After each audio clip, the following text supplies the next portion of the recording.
और इन सब चीजों के बीच एक बड़ी खबर आ रही है। बाड़मेर हादसे के बाद सरकार ने दरअसल बड़ा फैसला लिया। आपको बता दें 30 सितंबर को MiG-21 की एक स्क्वाड्रन को फेज आउट कर दिया जाएगा। ये सरकार की ओर से एक बड़ा फैसला लिया गया है। आपको बता दें श्रीनगर में बेस्ड 51 स्क्वाड्रन को रिटायर किया जाएगा। लगातार MiG-21 विमान की दुर्घटना के चलते इस पर सवाल उठाए जा रहे थे। काफी पुराने ये बताए जाते हैं जिसकी मशीनरीज को लेकर हमेशा सवाल उठाए जाते हैं और ऐसे में सरकार ने ये बड़ा फैसला लिया है। भारतीय वायुसेना में अब MiG-21 के 3 और स्क्वाड्रन बचेंगे। लगातार ये सवाल पूछा जा रहा था कि कब इसे रिटायर किया जाएगा। शिवानी हमारी सहयोगी इस खबर पर ज्यादा जानकारी के साथ जुड़ गई हैं। शिवानी, ये सरकार का कितना बड़ा फैसला, क्योंकि कल के हादसे के बाद ये मांग उठने लगी है कि हम अपने देश के सपूतों को कब तक ऐसे ही खोते रहेंगे, और इस बीच सरकार ने जो फैसला लिया वो काफी बड़ा है।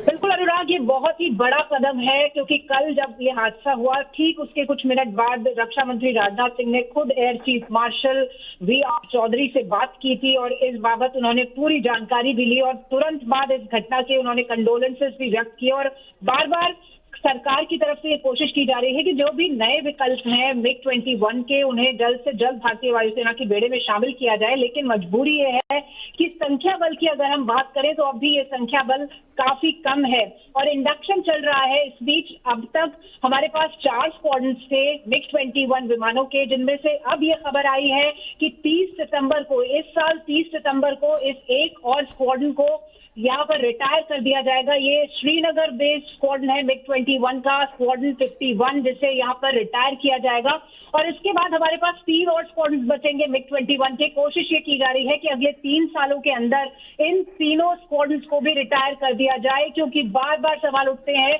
जब हमारे भारतीय वायुसेना के जो पायलट्स हैं उनकी शहादत होती है और सवाल उठते हैं कि कैसे इतने पुराने।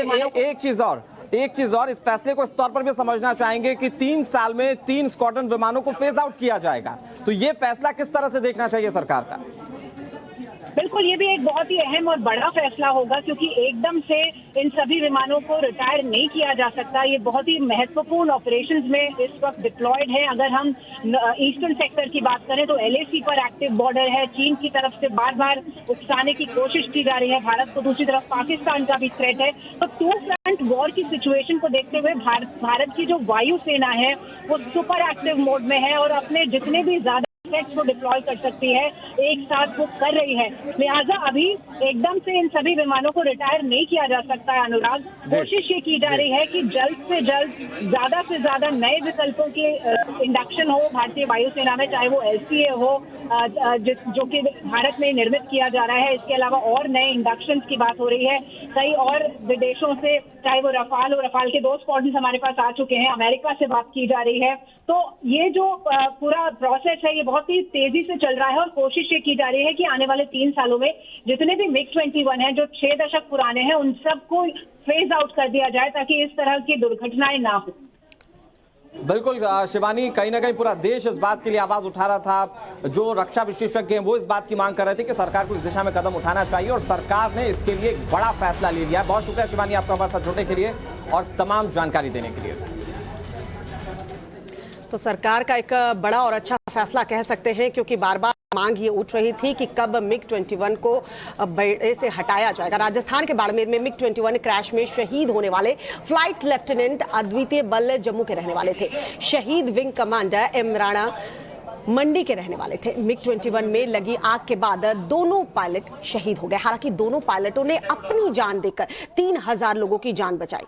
जी हां, रक्षा मंत्री राजनाथ सिंह ने हादसे पर दुख जताया। एयर चीफ मार्शल ने रक्षा मंत्री राजनाथ सिंह को इस पूरे घटने की जानकारी दी। एयरफोर्स ने कोर्ट ऑफ इंक्वायरी के आदेश भी दे दिए हैं। हम आपको ये 4 अलग अलग तस्वीर दिखा रहे हैं। देखिए किस तरीके से MiG-21 क्रैश हुआ और बड़ा हादसा हो सकता था क्योंकि जिस वक्त MiG-21 में आग लगी बताया जा रहा है कि वो ऐसे आबादी वाले इलाके के ऊपर से गुजर रहा था जहां 3000 लोग रहते हैं और एग्जिट बटन जो है वो पायलट दबा सकते थे खुद की जान बचाने के लिए, लेकिन उन्होंने एग्जिट बटन नहीं दबाया और उसके बाद MiG-21 को आबादी वाले इलाके से दूर लेके गए जिसमें 2 पायलट हमारे शहीद हो गए। रक्षा मंत्री ने इस पूरे हादसे पर दुख जताया है और उसके बाद बार बार ये मांग उठाई जा रही थी MiG-21 को जो है वो बेड़े से हटाया जाए।